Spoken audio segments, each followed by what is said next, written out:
Black Beauty by Anna Sewell. Chapter 1. My Early Years. The first place that I can remember is a large field with a little wood at the top, where I lived with my mother and some other horses. A small river ran along the bottom of the field. If I stood at the gate to the field, I could see my owner's house next to a road. The owner, Farmer Gray, was a good man. He gave us healthy food, and he spoke to us as kindly as he spoke to his children. There were other young horses in the field with me, but I was the youngest. I used to run with them and have great fun. We used to have races, and when the biggest horses got too excited, they kicked, bit the horses next to them. One day, when my mother saw what was happening, she called me over to her. "Listen to me. The horses in this field are all good horses, but they are not all like us. I don't think you have ever seen me bite or kick anyone. I hope that you'll grow up to be gentle and good.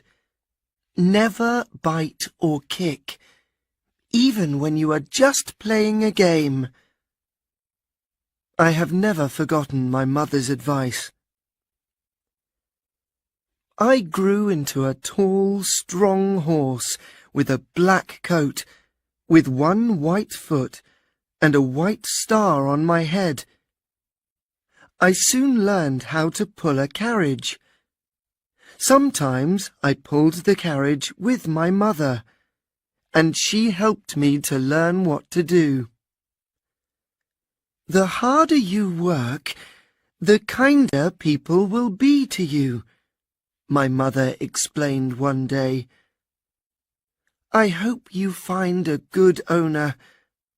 However, there are many kinds of men. Some are as good as our owner, but some are bad. We never know who might buy us. Sometimes people don't understand what a horse needs." I found out that my mother's words were very true. When I was older, Farmer Gray decided to sell me to a new owner. His name was Squire Gordon, and he lived in a big house in a place called Birtwick Park. It was a lovely place to live in, with large fields and comfortable stables. Squire Gordon had a kind helper called John Manley, who looked after me, and I soon became good friends with the other horses in the stables. One was a small fat horse called Merrylegs. He was a jolly, gentle horse, who was always making people laugh because of the way he walked. He carried the young children of the family. Another was Ginger, a tall horse with a sad face. Merrylegs told me that Ginger often bit or kicked because people were not nice to her in the past.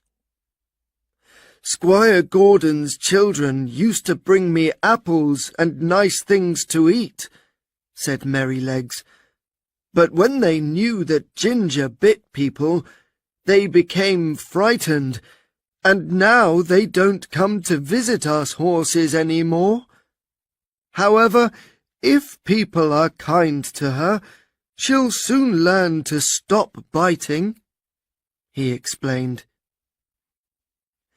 The next day, Squire Gordon took me out around Birtwick Park. "How is your new horse?" asked his wife when we returned. "He is a perfect horse," he said. "What shall we call him?" "He is very handsome," his wife said. "Why don't we call him Black Beauty?" "Yes, I like that," said Squire Gordon. And that is how I got my name. On some days I worked with Ginger, pulling carriages. Although Merrylegs said that Ginger was sometimes bad-tempered, I found that she was thoughtful. She always worked hard, so that I didn't have to pull the carriage any more than she did. We soon became good friends. One day, when I was working with Ginger, she told me about the people she worked with in the past. None of them was kind, and some of them were often cruel. She decided that she did not like people and did not want to do what they asked her to. The problem was that some people hit her hard when she refused to do what they wanted. That was when she started to kick and bite people. Then they wanted to sell her, and finally she arrived at Squire Gordon's. However, as time passed, Ginger understood that John and Squire Gordon were different from her other owners. They were always kind and gentle with their horses, and she was happy to do what they asked, most of the time. Then one day, she saw something that showed her that some people could be good. Squire Gordon was riding her when they passed a man who worked for Squire Gordon. The man was angry with his horse and hit it hard to make it go faster. Squire Gordon did not like this. "I've never seen a man who was so unkind to a horse," he cried. "No horse will do what you want by hurting it. The people who work for me must understand that a horse is not a machine." Ginger now began to respect Squire Gordon. After this, she decided she would not bite or kick people any more. "She'll be as good as Black Beauty soon," said John. "All she needed was for people to be kind to her."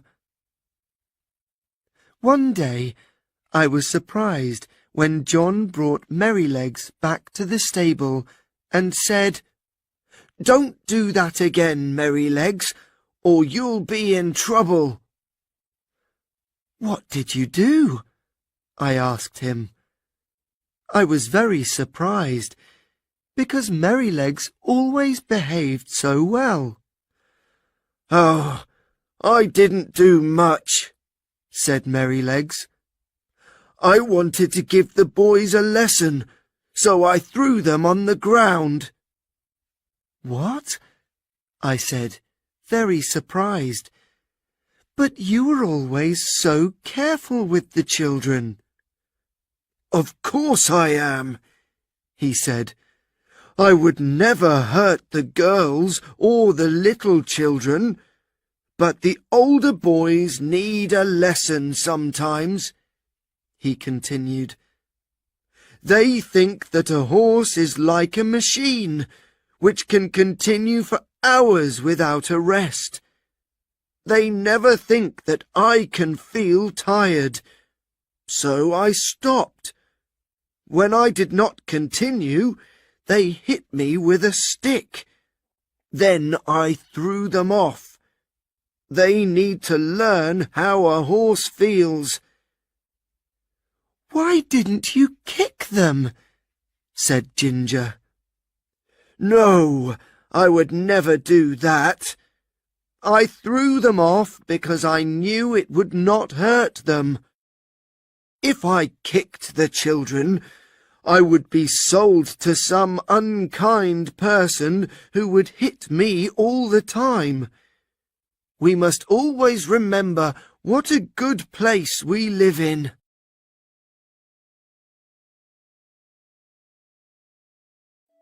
Chapter 2.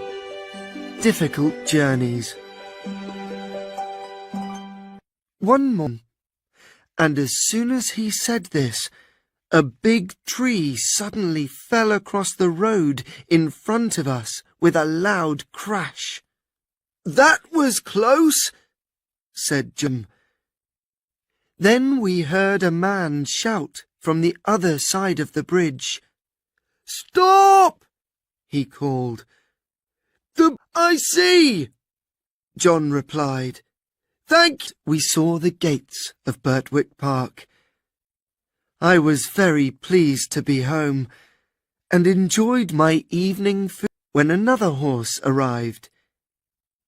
His young rider smoked a cigarette while his horse was brushed. I don't know how long I slept or what time it was when I woke up. I felt uncomfortable, although I did not know why. I heard Ginger coughing, and I saw that the air was filled with smoke. Then I knew that there was a fire. A man appeared with a... What would happen to us? We did not want to go anywhere. Then John arrived. Come on, my beautiful horses. Wake up, please. It's time to go. He spoke softly and was so gentle with me that I stopped feeling frightened.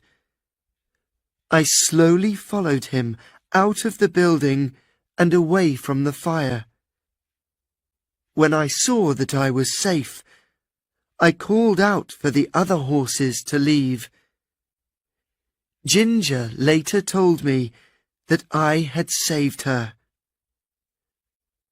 By now, the fire was bigger, and just as John led Ginger away from the fire, the building collapsed. Finally, some firefighters arrived to try to put out the fire. After many hours, the fire was no more. When we arrived at the house of Squire Gordon's friends the next evening, everyone was talking to John.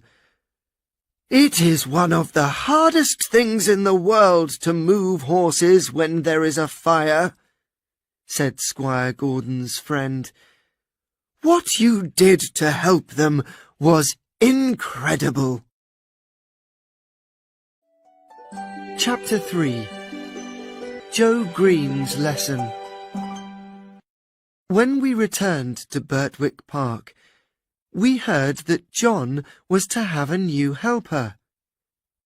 His name was Joe Green, and he was 14 years old. Are you sure you don't need someone who is older than this? Asked Squire Gordon. No, sir, said John. Joe is small, but he wants to learn, and he is a hard worker. I was the same age when I started here. I had no family, but you looked after me as well as any parent. Now I live here with a good job and a good living. It is only right that I do the same to this new boy, Joe Green." In the next few weeks, Joe learned to sweep the floor, bring in the food, and wash the carriages. He was too small to brush Ginger or me, so he practiced on Merrylegs. He was a happy boy who was always singing. However, it was not always a happy time. One event happened that stopped Joe singing for some time. John woke me up when it was still dark one morning. Almost before I could open my eyes, he was riding me past the house. Cried John, and he rode me as quickly as he could through the village and out along the river. We went through another village, through a dark wood. John knocked loudly on the doctor's door. "Mrs. Gordon is very ill. You must come now," said John, passing the doctor the note. "I will come at once, but I have a problem. My son has taken my horse, and I do not have another." I had almost no energy when we finally arrived back at Birtwick Park. The doctor ran into the house, and young Joe took me inside. All my hair was wet, and I felt so hot. Poor Joe was young, and he did not know what to do. A horse who has just warm blanket on me because I was hot, and then he gave me cold water to drink before he went away and left me alone in the stable. I began to feel very cold. All my body ached. I lay down and tried to sleep. When I woke, although I was ill, I was happy to hear that she was well again. Young Joe Green was very unhappy. He knew that I was ill because he did the wrong things that night. Luckily, I became well again in a few days, but I knew that John was angry with Joe. A few weeks later, Joe took me out to take a message to a neighbour. On the way home, we passed a carriage that was full of heavy metal bars. It was taking them to a nearby factory. The wheels of the carriage could not move because the carriage was so heavy and there was thick mud on the road. 2 horses were trying to pull the carriage, but they could not. The driver was hitting them hard with a whip. "Stop, please," said Joe.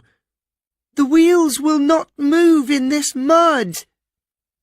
"Be quiet," said the driver rudely. "I can help you take some of the metal from the carriage. Then it will move," said Joe. "Go away," said the driver.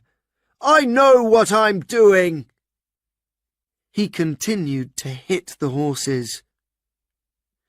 Joe quickly rode me to the factory and found the manager.